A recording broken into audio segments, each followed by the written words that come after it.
want to welcome everyone to the 44th Annual Human Rights Day Luncheon. Thank you so much. On behalf of the Board of Directors for the UNA United Nations chapter in Monterey Bay, we are just so excited to have all of you here. We really thank you for coming. It's just wonderful to see all of you. Well, this is a wonderful day here in Monterey or Carmel. We're sure we're on the border between the two and on the Peninsula. My name is Boyd Hain. I'm the president of the Monterey Bay chapter of UN Association of the USA.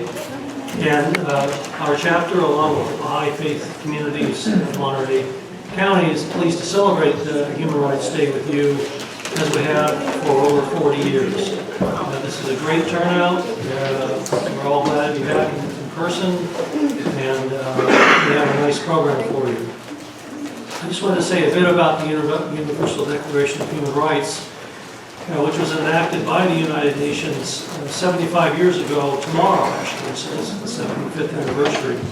It's a milestone document. Many of you have seen it on the table, concise,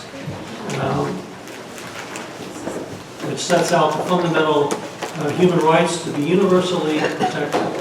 That is, not only here in our county and the U.S., but also across the world.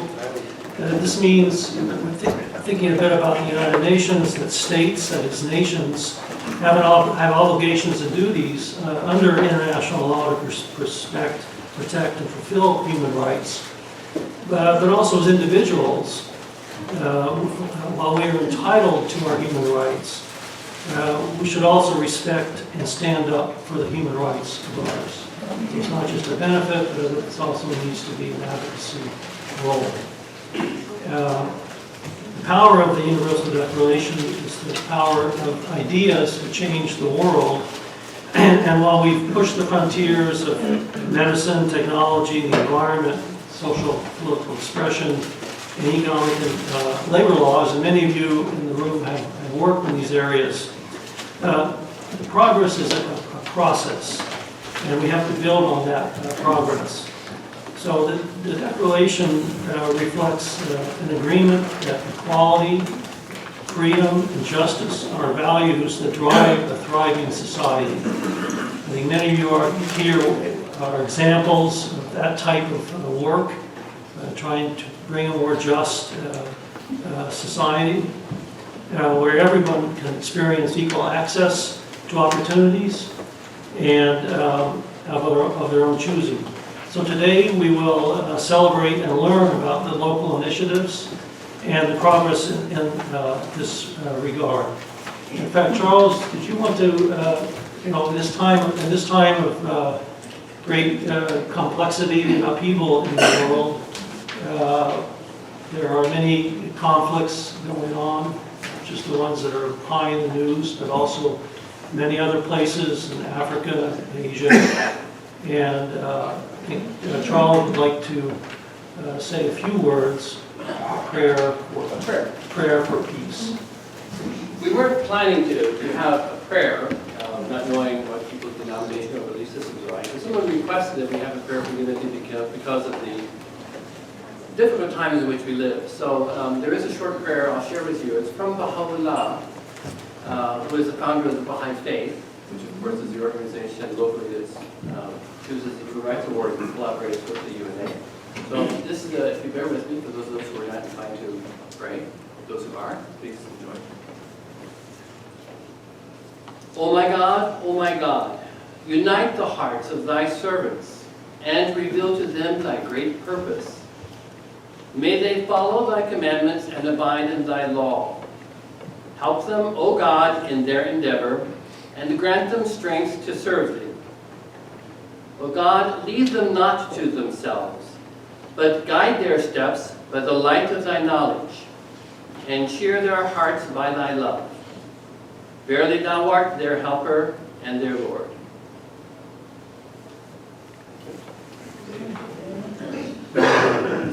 Wishing peace to all and continue our good work. So at the outset, we'd like to recognize and give a shout out to the 12 local community organizations that are co-sponsoring this event with us.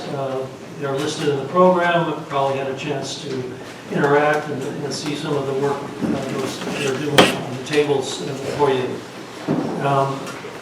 All these organizations are active in promoting and defending human rights in our local communities, and we'd like to thank you for your work to build a better local community in the Monterey Peninsula. I would also like to, where to go, Charles? That's right now. I'd like to thank Charles Fuller. He has ably led the preparation for today's event, and he has done so for many years. And he and I hike quite often, so we have a chance to talk. He wears the hats of both the UNA and the Bahá'í communities. Many of you know him as the past president of UNA Monterey Bay. Now, Charles and his wife, Ruby, will be leaving this area next year and going into retirement in another part of the country. So if you're planning on traveling to Atlanta, let us know. But I'd like to give a round of applause to Charles for his steadfast support.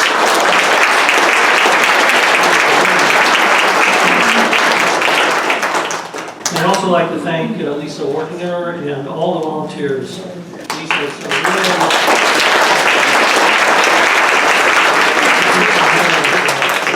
how we organize. She's over there. You almost know her. I'd also like to thank the pastors Elaine and Abel of the Unitarian Universalist Church, this venue.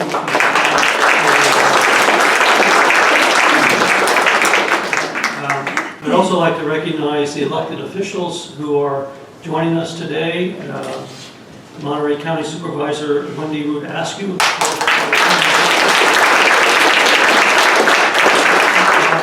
County Supervisor Mary Adams of the 5th, Monterey City Councilman Alan Hoffa. I'm not sure where he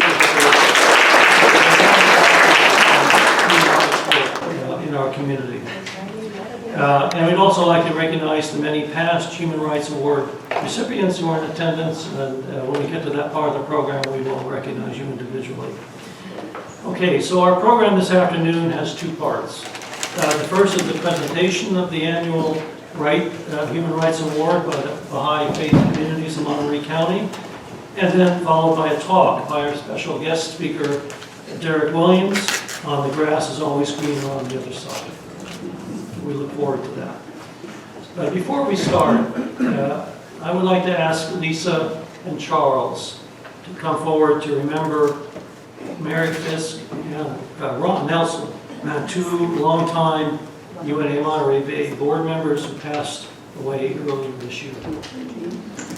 Thank you, Boyd, and hello, everybody. It's really good to see everybody here. Such a nice community event.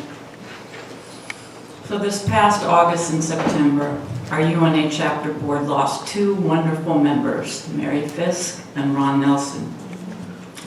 Mary Fisk joined the UNA board in 2016.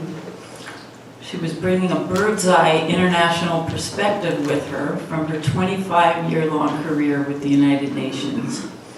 Among her many roles there, she worked on some really tough cases, serving on peacekeeping missions in Namibia, Cambodia, and Croatia, and later working for the International Criminal Tribunal for both the former Yugoslavia and Rwanda, and a special assistant to the UN High Commissioner for Human Rights.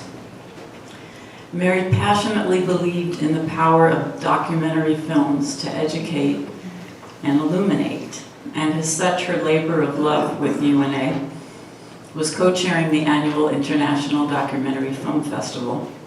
She was a great partner in that effort for the last 5 years. She was always on the lookout for exceptional films, energetically advocating for them with the Film Festival Committee, and then fearlessly negotiating any director's fees for our nonprofit festival. She had great skill in the fine art of saying what you mean, meaning what you say, and doing what you promised. Besides this, Mary was a great reception planner for UNA events. She would have baked cakes and set tables here today if she could have, and I miss her presence very much.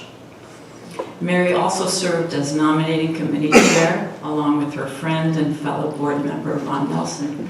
And Charles is going to say a few words about Ron. And first, I'd like to say that few is a relative term. Let me begin with this. Only it's then die in a snowmobiling accident, drunker than skunks, and go to hell. The devil observes that they are really enjoying themselves. He says to them, "Doesn't the heat bother you? And the smoke bother you?" Ole replies, "Well, you know, we're from northern Minnesota, the land of snow and ice, and we're just happy for a chance to warm up a little bit." Do you know why I started with that? Because Ron Nelson has a Norwegian heritage. And he was well known for telling Sven and Ole jokes. And I've heard a few of them at board meetings and when I would meet him for coffee. So I thought that would be a good way to remember him. Another thing I did was I looked at his obituary that was released by somebody that knew him at the Defense Language Institute. He worked at the Defense Language Institute for 30-some years before retiring in 2015. And what impressed me most about his obituary was how much love and respect his colleagues gave him. It mentions his leadership positions. It mentions his contribution to German studies.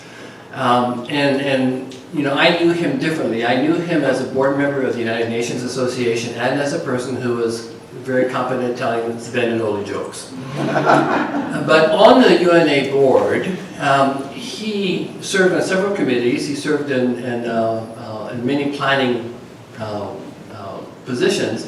But the thing I think that Lisa and I and other UNA board members remember him most for is his service on the International Documentary Film Festival, both in helping us to find suitable films for the film festival, and in screening them. All of us who were on the screening committee watching 15, 20, 30, anywhere from 15 to 1 hour minute movies, documentaries.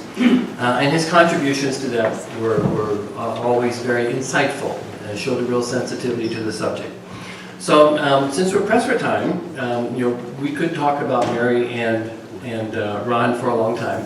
But let's just say that after he retired in 2015, because I considered him one of those few guys that I could really identify with as a friend, and I did meet with him for coffee a couple of times.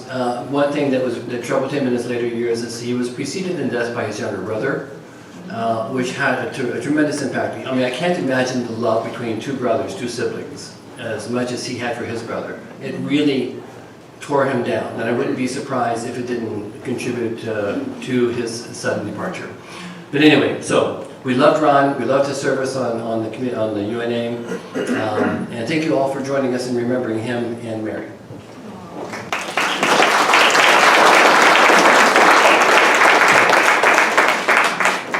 I wanted to mention one other person also that recently passed. Many of you know and loved Gary Carnes, who was a great community advocate and human rights advocate and man of great heart and great integrity, and he passed recently. I know Karen Arajo is working on a memorial event for him in the end of January, so you can talk with her about that if you're interested in attending.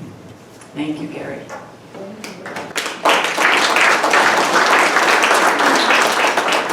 Thank you, Lisa and Charles, for the moving words. And this also was an opportunity for me I met many of you coming in at the membership table. UNA USA Monterey Bay chapter is only here because of its members, its volunteers, and its board members. And you know, during the pandemic, we tried very hard to keep things going. Now that we're out and we're back in person, we're always looking for new members and volunteers, people who can work with us to advocate for the United Nations and what it stands for, and things like human rights, the environment, and all the aspects of the Sustainable Development Goals. So please, if you're not members, consider joining us, and if you'd like to do more and volunteer, come and see myself or Charles, Lisa, or Christina, who will be the next speaker. Now, I've also been amiss because I understand that there are 3 more elected officials here present. I'd just like to acknowledge them. Dave Pacheco of the Seaside City Council. Bill Riley, who's on the Monterey Commercial enjoy the water that you're drinking now. And Ariana Barbosa Ramirez of the North Monterey County School District.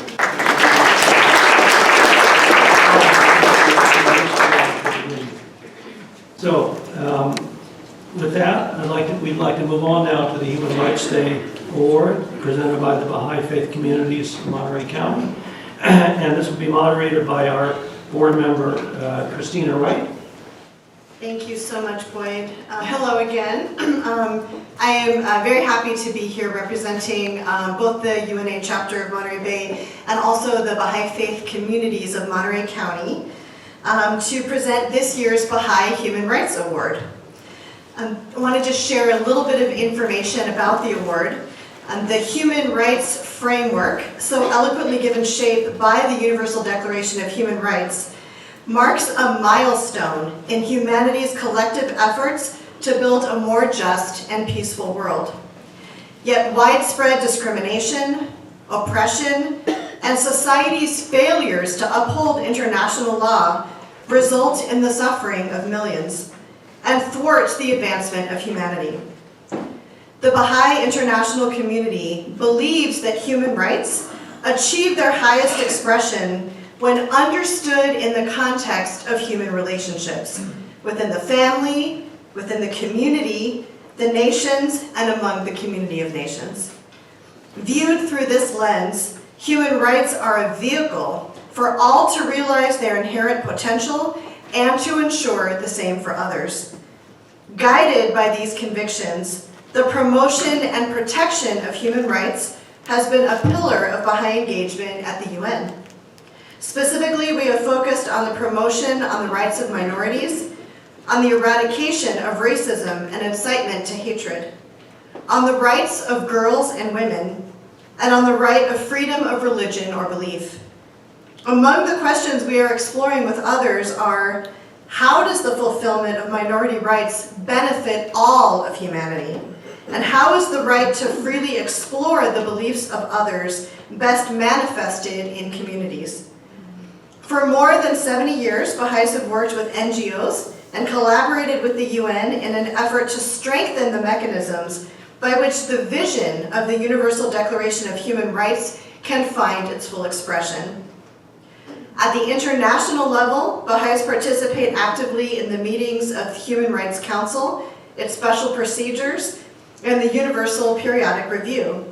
Our representatives engage regularly with the UN Committee on Economic, Social, and Cultural Rights, and the Office of the High Commissioner for Human Rights, among others, and play an active role in related NGO committees. At the national level in the United States, our Baha'i Office of Public Affairs actively engages in efforts to develop relationships with members of Congress and pass resolutions related to human rights. We also encourage and promote U.S. ratification of key international human rights treaties and strengthening U.S. engagement with international institutions and mechanisms. And here at the local level in Monterey County, Baha'is have served as members of the UNA Monterey Bay chapter, and since 1980 have been proud to present a Human Rights Award every year in conjunction with this annual luncheon. And in conjunction with that membership that we hold, we again encourage all those who are not yet members of the UN Association of Monterey Bay to please join us. In fact, I'm going to give y'all a little call to action. Y'all have a program. Hold the program up in the air for me, if you will. Hold your programs up. On the very back of your program is a QR code. And all you have to do is scan that QR code and boom, you can become a member of the UNA Monterey Bay. So please pull out those cell phones, scan that QR code, and join us. Really easy, quick. We'd love to have you join us. And then I would like to go ahead and now invite up Phil Butler, who's going to present this year's Bahá'í Human Rights Award.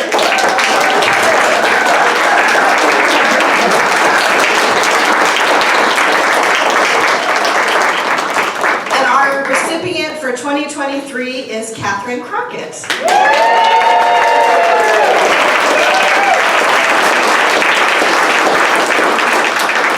Okay, thanks Christina and Charles.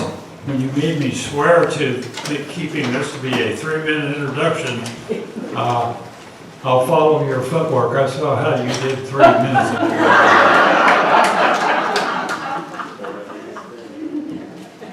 So, good afternoon, ladies and gentlemen, dear peace people, friends. I always feel like I'm in a warm bath in this room every year with all these peace people, folks that I've known and who have impressed me as we've gone along through life. But today, it is my great pleasure and honor to introduce the winner of our Bahá'í Human Rights Award for 2023 to an amazing woman. Catherine Crockett was born and raised in Wichita Falls, Texas, where she grew up with her father and 4 older brothers. That should allow her to get the award right there. And she says, who collected records and played music. She developed an early appreciation of jazz, blues, R&B, folk, and rock music that led her to Monterey and the Monterey Jazz Festival. She has volunteered with the Monterey Jazz Festival for 12 years. Catherine earned degrees in computer science at Long Beach City College in 1889, then a BA degree in 1997 in business computer information systems from Midwestern State University, where she held a job in the university's IT department from 1995 to 1997. Her IT career spanned 32 years and included technical lead and management positions until retiring in 2013, and then she started to come on with all that IT knowledge and experience.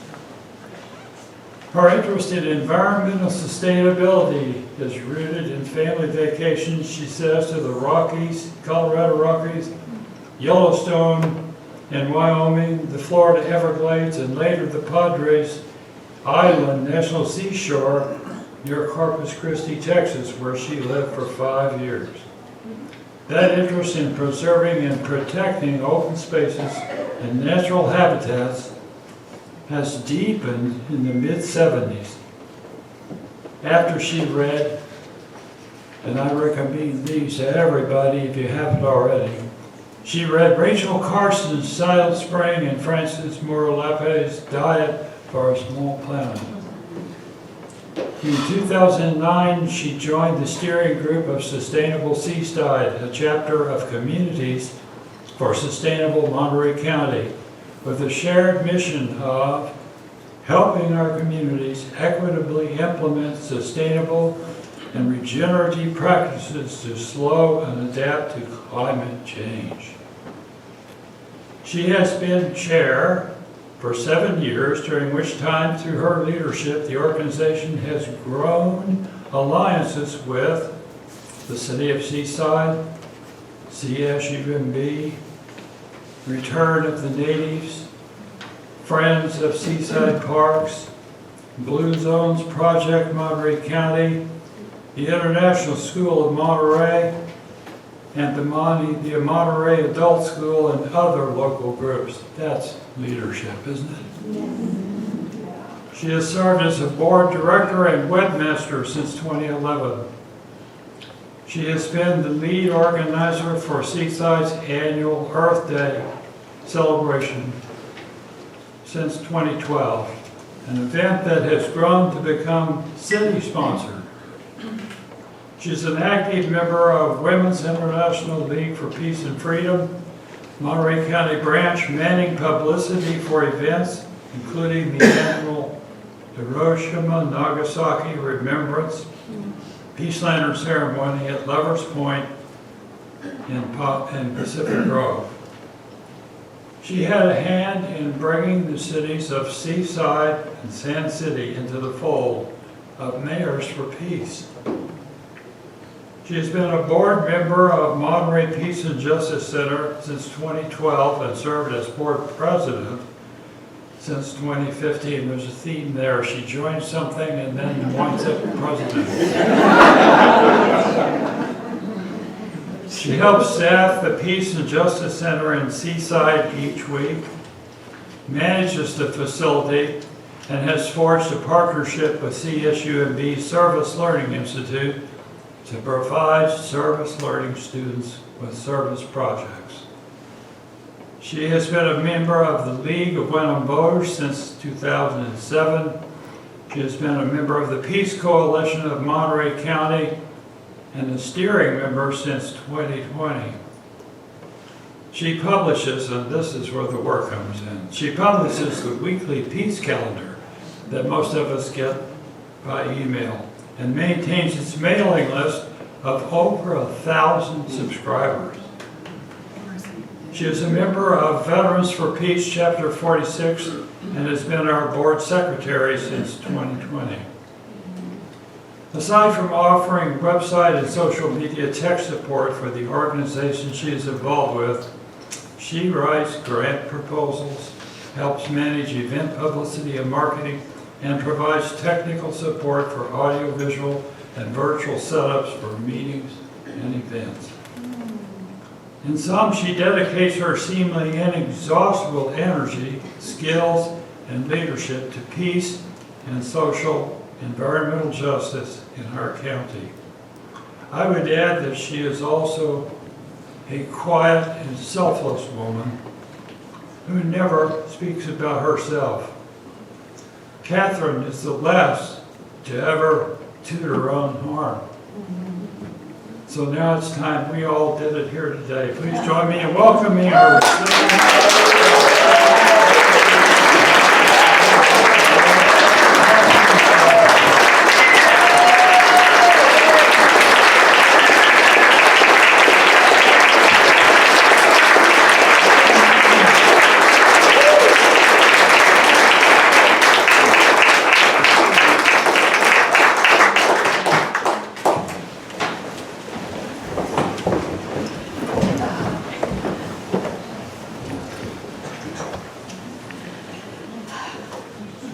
Deeply honored and humbled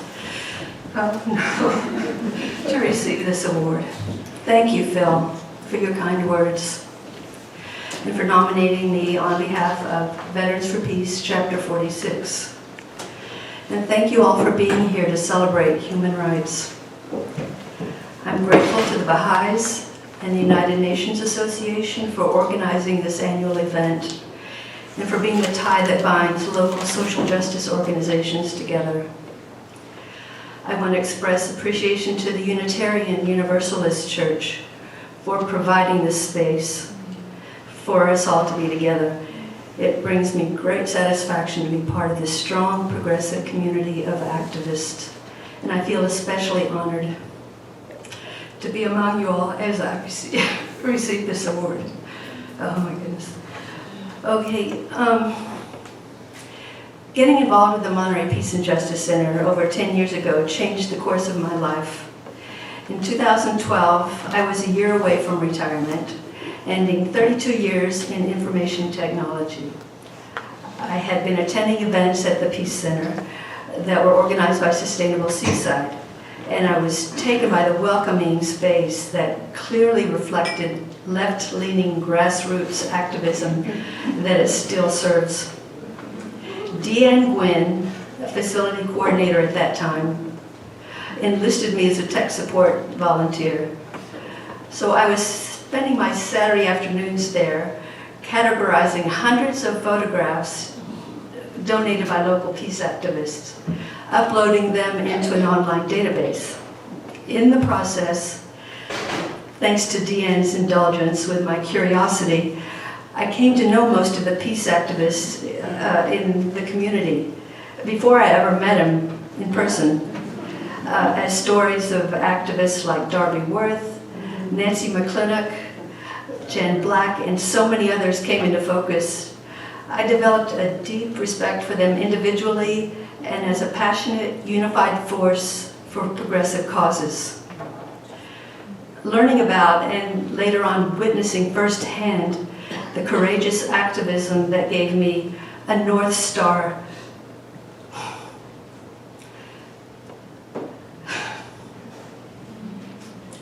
A way of channeling my dissatisfaction with growing militarism, climate change inaction, corporate personhood, and all the other social ills into constructive, organized action. Following the attacks on September 11th, 2001, peace activist Valerie George had the bold vision of establishing a brick-and-mortar peace center in the Monterey Bay area. It would serve as a command center for anti-war activities in the run-up to the 2003 U.S.-Iraq War. Her role in that, bringing that vision to fruition cannot be understated. Joyce Vanderveer was also instrumental in getting the Peace Center up and running. And when Valerie moved from the area, Joyce helped sustain the center, serving on the board for 14 years. Joyce also published the weekly peace calendar and maintained an online database of over 1,000 email subscribers until her passing in 2021 at the age of 94. She was a loving mentor, and I appreciate her even more these days as I work to get the peace calendar published each week. You can stop by the Peace Coalition table later to sign up to receive it by your email box.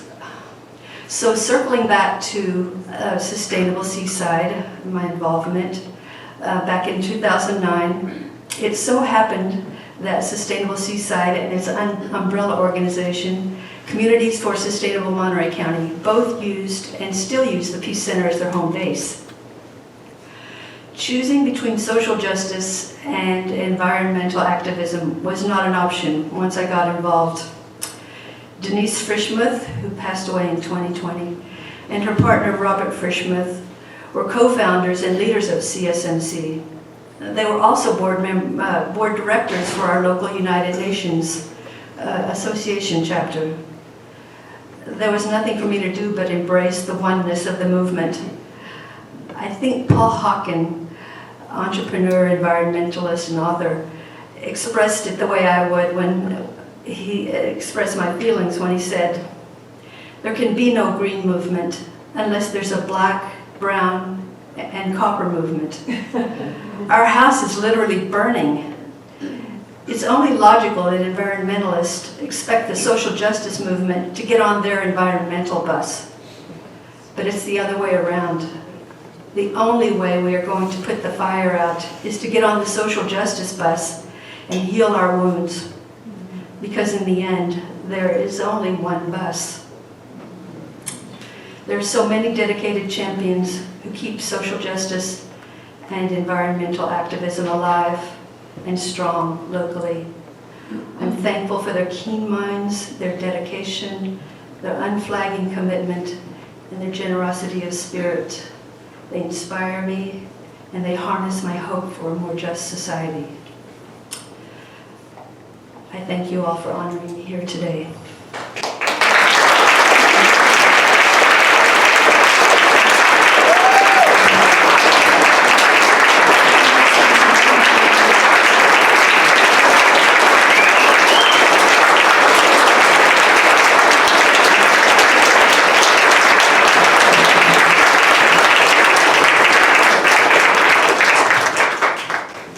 Thank you so much. Thank you for those wonderful words. It's just such an honor to have you with us. On behalf of the Baha'i Faith Communities of Monterey County, I would like to present you with the 2023 Baha'i Human Rights Award. Ooh.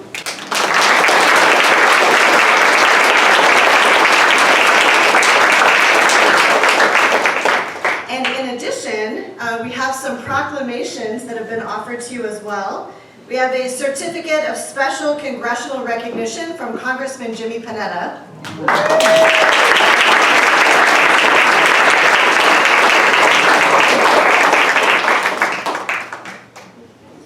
And from the City of of Seaside, a proclamation from Mayor Ian Oglesby.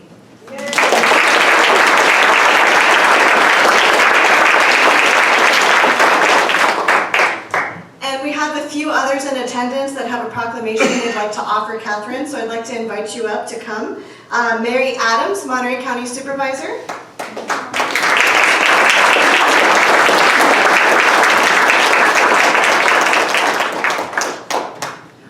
And also Wendy Askew.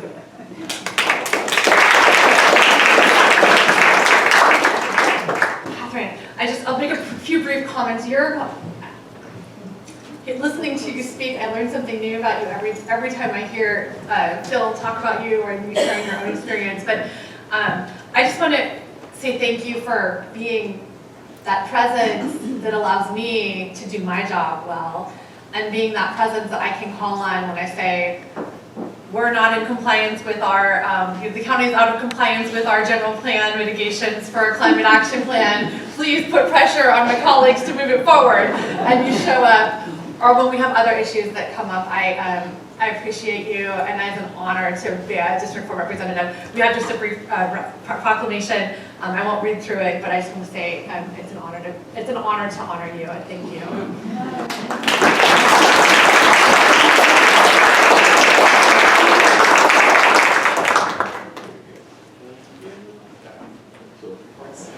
So thank you so much, Catherine, and I'm really delighted to be here to see you accept this honor, this very well-earned honor. The one thing that I want to say is that your quiet leadership is really felt throughout our entire county, and I thank you so much for that. I feel like our community is very fortunate that you chose to be here because you're casting a wide net, and we're all part of it. So thank you again.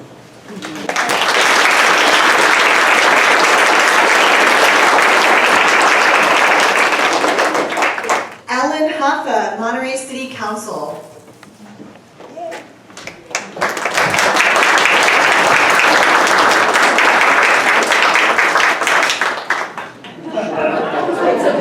Catherine, on behalf of the City of Monterey, we're so appreciative of the work that you do for the environment, for social justice, and thank you for all of the great work that you do.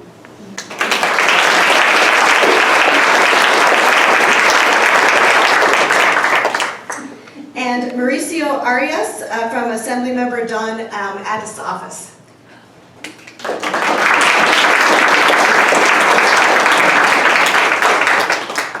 So I actually have two certificates here of recognition from Assemblymember Addis' office, which I represent, and also State Senator John Laird.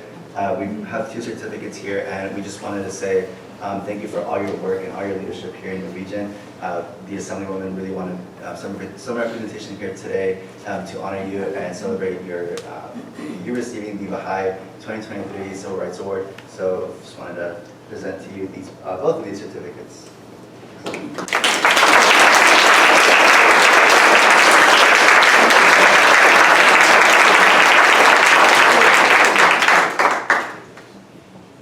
All right, let's give one more round of applause for Catherine.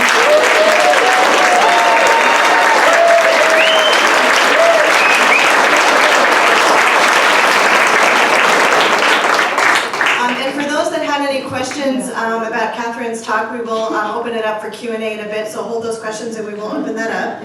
And I also want to just acknowledge that we do have some past award winners here in attendance with us, and just want to acknowledge those individuals as well.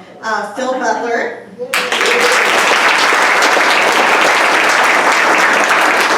McGregor Eddy.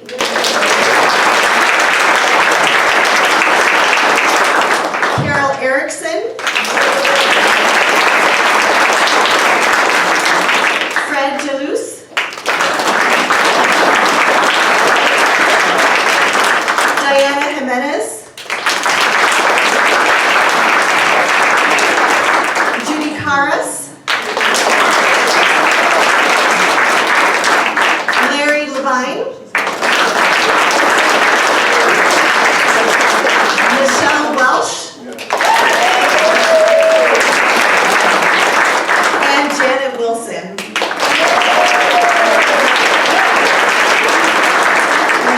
I'll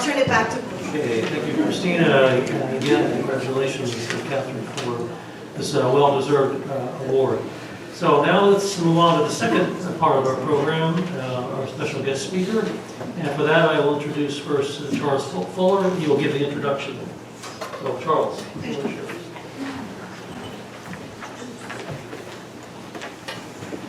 My wife and I, and by the way, hi Ruby, moved here in 2012 when we took a position with the Defense Language Institute. Over these past 10, 11 years, from time to time I have heard about this mysterious black person who was a social activist who would do this and that within the community, but it never sank into me who they were talking about. Maybe I wasn't listening carefully to the name, or maybe the name was just strange enough not to be memorable. I mean, D-I-R-R-I-C-K, who spells it like that? But then when the UNA started thinking about who would be our keynote speaker at this year's Human Rights event, somebody mentioned Dirrick Williams. And I started putting two and two together and realized maybe that's the mysterious activist that I've been hearing about. So I contacted Dirrick and I said, let's have coffee. Can you guess where? The Captain and Tennille. Oh, no, wait a minute. Captain and Stoke, not Tennille. My bad. And in those moments that we spent drinking coffee, I learned that here is a man who I could, if I were going to stay here longer, you heard Ruby and I are moving to Georgia next year, but Dirrick is the kind of person that I could not only call brother and feel it and mean it, but that I would enjoy having coffee with on a minute's notice. If he were to call me up and say, Charles, even though he doesn't really know me that well, I'm retired. I would just drive out and meet him and have coffee and learn more about him and more about the work that he does. How many people in the audience here know Dirrick? Raise your hand. Looks like about 15 people, and I can assure you that any one of them would be better at introducing him than me, because they've known him longer. So I'm going to cheat. And since Phil notices that we don't limit our introductions to 3 minutes or less, I'm just going to read a small part of his biography just to give you a taste of what you can expect in the next 3 minutes. Okay, I'll skip that first paragraph. I kind of keep it short, right?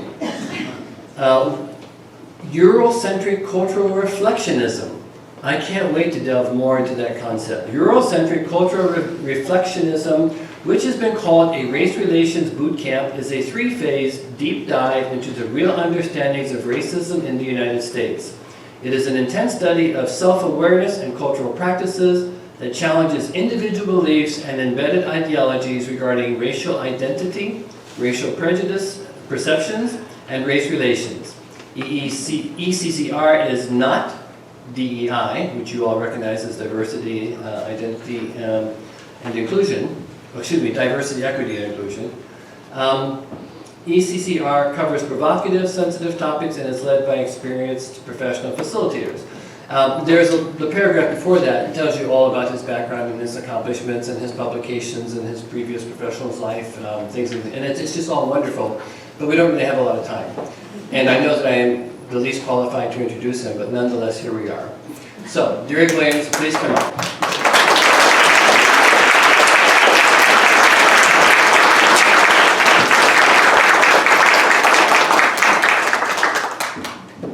If I can do one thing, I'll I'll do this.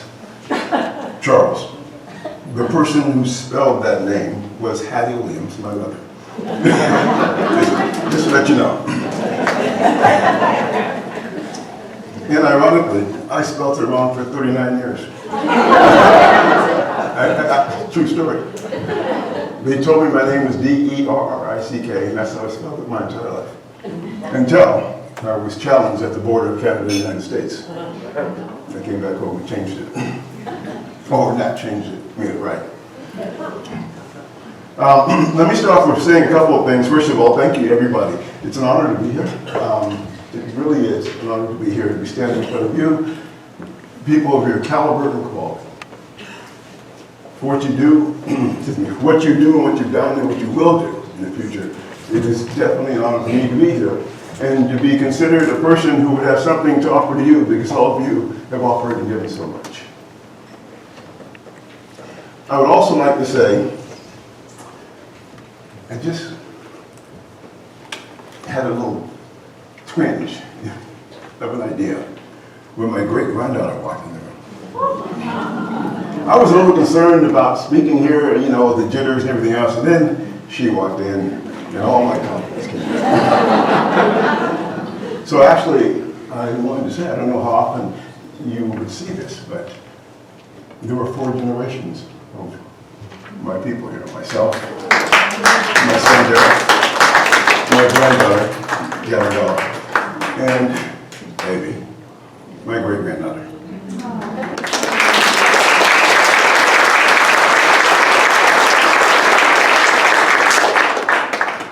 Catherine, I wanted to say to you that I'm 6 foot 3 inches tall, 227 pounds.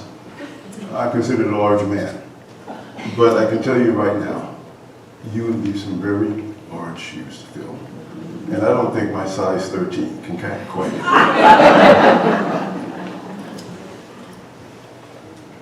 So we're here to talk about human rights. And I can tell you right now that there are a lot of people in this room who are more qualified, have more experience to speak about human rights than myself. I don't consider myself an expert. I am just a human being. So because of that, I have some sort of qualification to speak on it. I have an obligation to speak on it. And I think because all of us are human, that we're also qualified to speak. But we're also obligated to speak out.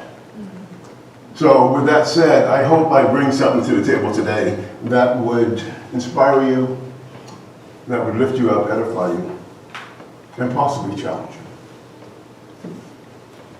you. But before I go any further, I want to ask Charles a question. Whose idea was it to invite a former Baptist preacher and say you have 20 minutes to talk? You know. I'm only following precedent. So, the grass is greener on the other side. When I think of human rights, when I think of United Nations, I think of that statement. As cliches and as shallow as it may seem, we're going to talk about it just briefly, but we're going to talk about the grass being greener on the other side and what it means. It's hard to talk about human rights without talking about what's wrong with humanity. It's hard to talk about human rights and not say that at the hands of people are hurting. So rather than go down the deep dive, I'm going to try to keep this very simple. I learned a lesson watching the movie Philadelphia. Tom Hanks was a man with AIDS. Denzel Washington was his attorney. And Denzel Washington was an underdog. He wasn't supposed to win. He was just an underdog. He was not the right guy for the fit. And when he got stressed by the big corporate attorneys, he'd always stop and say, "Explain it to me like I'm 5 years old." And ultimately he won because common sense took over. So I'm here for a few moments, and instead of trying to baffle you with my brilliance, I won't finish the rest of that. I will keep it simple. Keep it very simple. Kind of like when somebody says, "Black Lives Matter," and then somebody says back, "All lives matter." I mean, the simple thing for me is to say, if somebody says to you, "Black Lives Matter," wouldn't it just make sense to say, "Yeah, you're right. All lives matter"? I mean, I don't understand that response. So, also, considering the world we live in today, we just spoke of it, all the trauma and the pain that's being seen all over the world today. Wars. I mean, with children being shot in schools. It's treacherous what's going on in the world today. So if all lives matter, why didn't you say it before? And why aren't you saying it now? Let's keep this real simple. I'm going to give you a couple examples of what I'm talking about.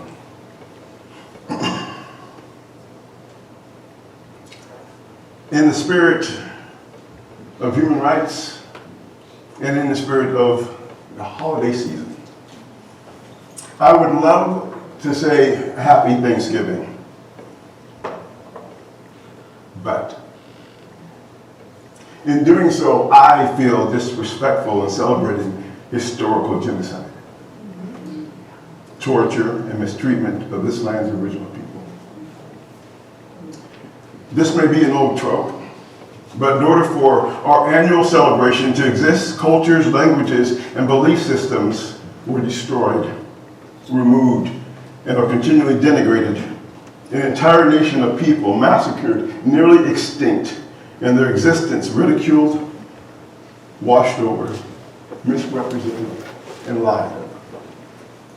So when it comes to thoughts and meaning regarding our national celebration, how can we sit at the dining table of abundance, listening to testimonies of personal conquest, and pass permission from one to another to boast of our assimilation to a system that to this day isolates, ignores, regulates a group of people beautiful in their past, while simultaneously disenfranchising their legacy from hope and opportunity.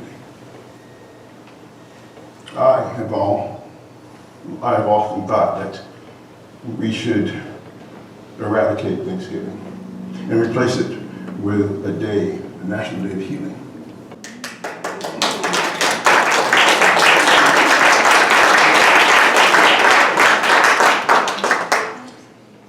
A day for truth and reconciliation when our education, financial institutions, government, and religion would rise and honor actuality by speaking and promoting truth. A day of national repentance. A day where we would sit at the proverbial table armed with no more than humility, and rather than excrete tales of personal conquest, we would bask together in the beauty of understanding. How long do we have to wait? How long do they have to wait? You see, what's interesting is that's where the term comes from. Rather than doing what is necessary, we say, you know what, the grass is greener on the other side. Okay, maybe that wasn't clear. So, with regard to human rights and in the holiday spirit, I would love to say to you, Merry Christmas. But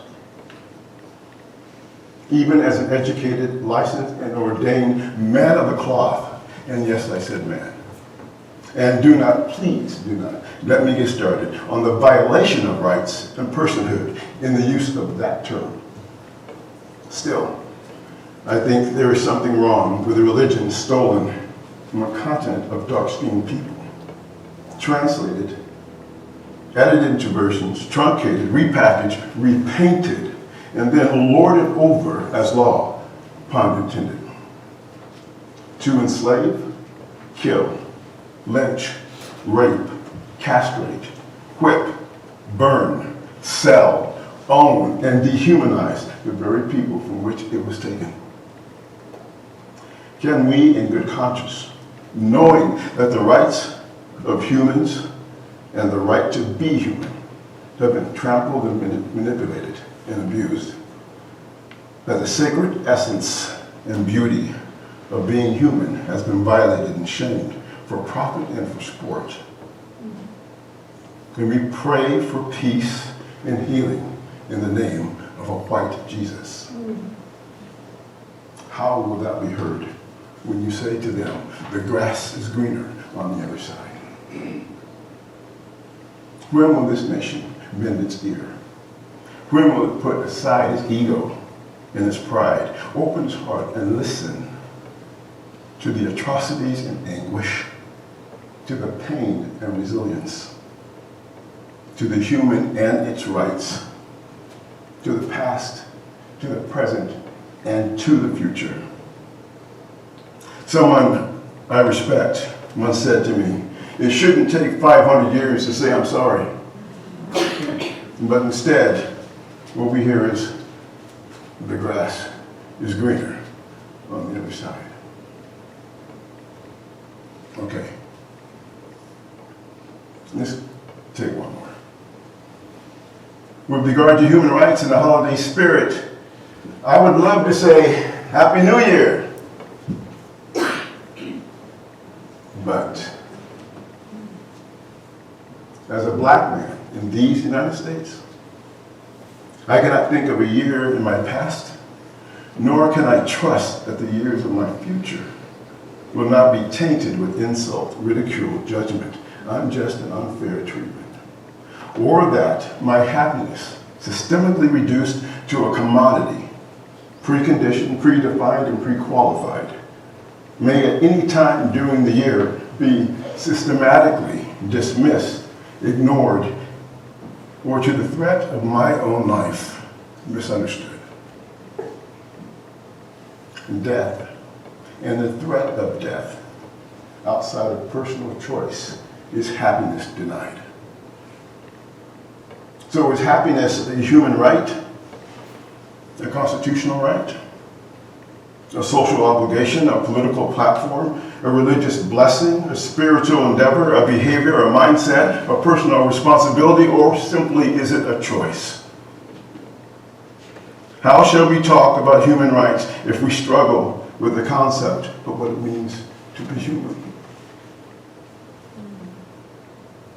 As I said, at the hands of people, other people are hurting. We've all been to the brink of hopelessness, where peace and understanding seem foreign and aloof. We stand in a place and cast our attention to that which we do not believe we have or own, and say to ourselves, and we say to others, the grass is greener on the other side. I was playing golf once, many years ago, in my youthful pride, and walking with an elderly man playing golf, and for some reason, I can't remember exactly why, but I needed to sound wise. I needed to sound impotent. So as we walked down the middle of the fairway, he said something to me, and I said, yeah, the grass is greener on the other side. And without missing a beat, he says, young man, have you ever turned grass over?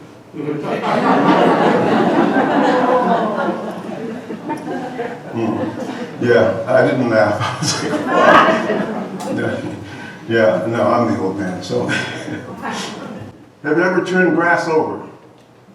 It's interesting. The grass is not greener on the other side. And that's precisely why we're here today. Because cliché, we say to people, the grass is greener. But those people who we're talking to, are usually standing on brown, dead, dry dirt.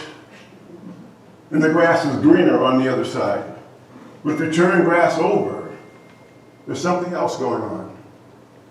If you turn grass over, there's nurturing, there's nutrients, there's cultivation, there's care, there's activity, there's something going, pre-planned, there's purpose. On the other side of grass is the love that makes grass green. So this is a paradox today. This is the issue today.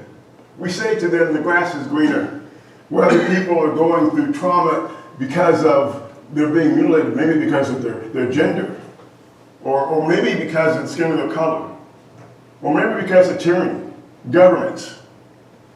People are going through hell, and sometimes, oftentimes, all they hear is the grass is greener on the other side.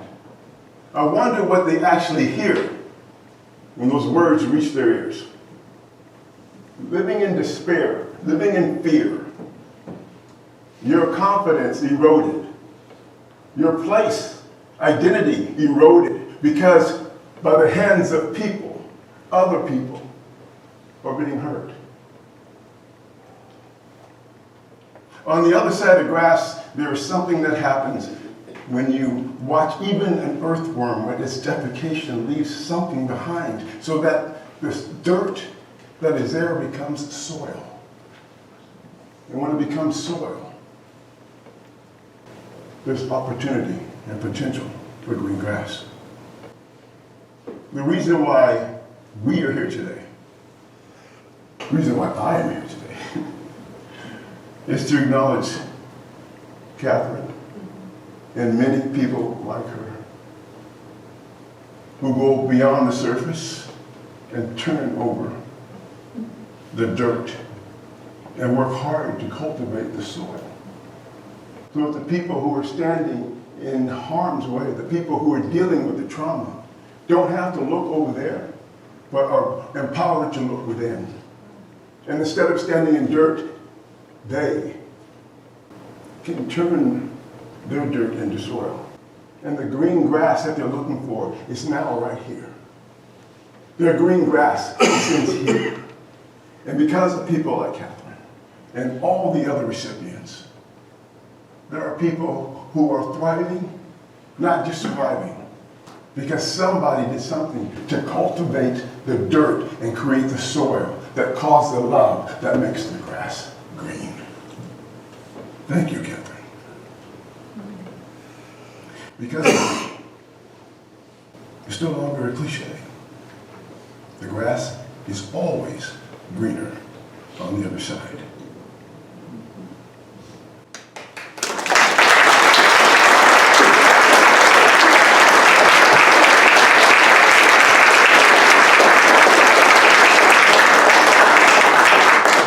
Everybody's giving you a proclamation. Everybody's giving you wonderful things. But I want to give you something.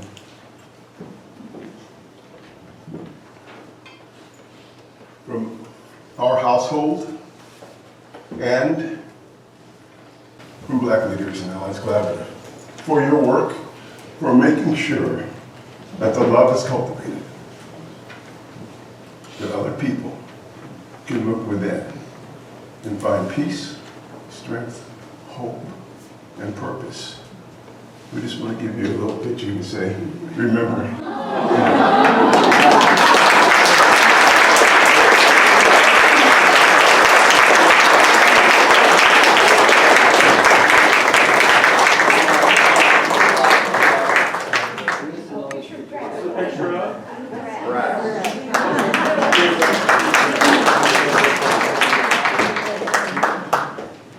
Ladies and gentlemen, thank you for having me here today. I sincerely hope that what we do here today will inspire maybe the next 3 or 4 generations of your own. Catherine, thank you, and to all of you who have labored that are on this list, and to all of you who have labored that are not on this list. God bless you, and thank you for helping keep the grass green.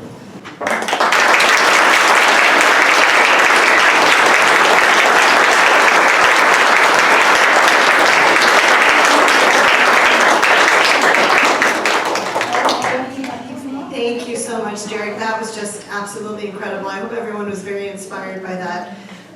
We do want to now open it up for Q&A, so if anyone has any questions for either Catherine or for Dirrick for either of their talks, we welcome the opportunity to hear from you. This is for either or both of you, eloquent speakers. I look around the room and I see a lot of folks my age. And my question to you is, what is the best way that you can say we can help inspire young people to care about all the things we've been talking about here today and do something? How to inspire young people to come and be engaged in our community and try to make a difference? I would say engage with them, listen to them, listen to their dreams, and listen to what is in their hearts, and yeah, that's a good place to start. And instead of telling them, you know, all the things that they should be doing or could be doing, so yeah, connect from the heart. Yeah, being involved is very important. I think communication is vital. Education is key, obviously. I think one of the things that I feel about going forward is that we've got to do more to empower the word and answer no And by doing so, we really empower the word yes by setting the boundaries and identifying what hope looks like. That's just my thought. I guess in order to empower that, we have to be encouraged. Catherine, what's going on at the Peace Center next Sunday?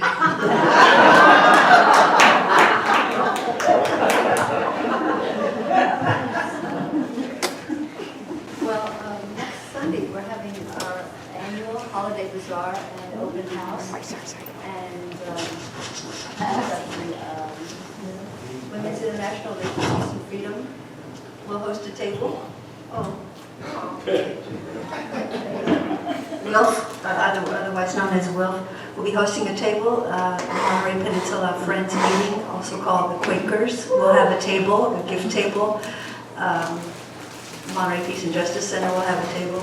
This year, Veterans for Peace, Chapter 46 will also be there. It's an open house. It's a time to reconnect with people in the peace community, much like we're doing here today, but we'll have refreshments. We'll have a live music by cellist Jack Mescal, who's just an amazing cellist from City of Paradise, the town of Paradise. He lost his home and his cat and everything, and now lives here in Seaside, and he does this. I think this might be the third or maybe even the fourth year that he's come and performed for us. And he's wonderful. It's just a fun event, so I invite everyone to come. And that's it from 2 to 4 on Sunday the 17th. Oh, that's right, Plenty International. This is an organization that Lisa Wardinger is associated with, and she'll also have a table with beautiful handmade textiles and things from Guatemala. And what's the address? 1364 Fremont Boulevard in Seaside. Thank you. What is one word to describe your experience today? Well, humbling. That's all I can say. I think it's Just one. I was going to say, I'm a preacher, I can't do that. No, I think humbling also identifies it for me as well. I hope you guys heard that, humbling. I can say it without Mike. Catherine, I have a question for you. I heard a lot about your background in information technology and your activism, but what led to this? What was in your life, what led to having a passion for human rights? I really believe that I grew up, I attended Catholic school the first 6 years of my life, and we would take a collection every Monday. We would put our pennies in a jar and save them up for the children in Africa or somewhere in the world, and we would learn about what life is like in some of these countries and how destitute, poor children and people. I think that sort of opened me up to wanting to just help and appreciate what I have and want to share that. I'd like to hear something about the class you're teaching, Dirrick. I hear great things about it, but I'd like to hear from you why people get so excited about it. Eurocentric cultural reflectionism is a is a racial relations boot camp. It is some of DEI, but the thing that's most important is that racism at any level is personal. And we can deal with some of the effects from a corporate perspective, but at the end of the day, everything happens in relationship. And as human beings, we need to ask ourselves about our principles, about our belief structures. And not to be right or wrong, but to examine why we hold on to the things we hold on to. It's putting weight to the definition of words. It's watching and dealing with another person's transformation and holding space for them. It's pain and it's compassion. It's understanding. And in order to gain those things and find humanism in each one of us, we foster uncompromising, uneuphemised conversation. and hold space while people transform and grow through those conversations. Any other questions? Or comments? Tell us what you thought about the program today.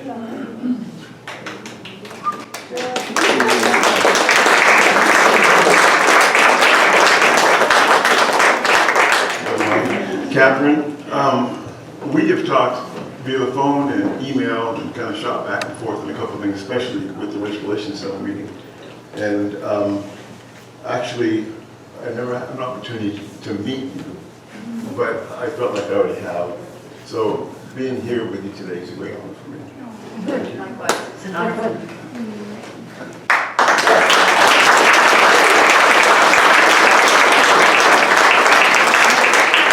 Sounded like there was one last question in the back. Yes, please. Catherine, I listened to your response when the question was raised, how can we educate young people, I think Mickey asked. And I wondered what you thought of this thought that I had. I had a thought of everybody bringing a young person to this function. And I'm wondering if, I still think it's a good idea, and it would be a good thing. I would like to see young people here. But I'm wondering if you think that that would get in the way of their making decisions about their own lives or deciding which way to go. I think that would be problematic. Thank you for that question. I think it's a wonderful idea. I can think of early influences, women in the neighborhood who are independent, who, you know, they had a family, but they also worked and gardened and they did it all. And those were the people who made a big difference in my life. I think it's a wonderful idea. I don't think it would interfere. I think that the positive influences that we have from early age, from early awareness, all the way, they stay with you and they make us who we are. So eventually, and paint our dreams. Anyway, that's I'm suggesting that you all bring somebody who's under the age of 25.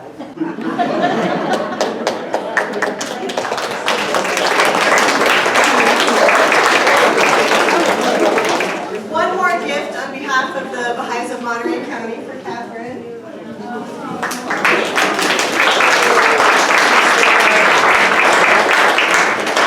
All right, well, thank you very much, Dirrick, for your inspiring talk and the ideas to follow up, and especially like the grass is greener analogies. It's myself, being an agriculturalist, I can understand very well what you mean, and it's a good analogy. And Catherine, also for all the work you've done, and hopefully we'll continue to do in the community. So with that brings us to the end of our Human Rights Day celebration. I'd like to thank our co-organizers, the Bahá'í community of Monterey County, as well as all of our co-sponsors, and all of you for having come here today. I hope you will think about joining us in the UNA Monterey County chapter if you're not a member or volunteer. Come out during the course of next year. We'll be having our annual meeting late in February. We will probably be including you on the invitations for that. So see you again. Now's a chance to get outside and enjoy the nice weather today. So thank you very much.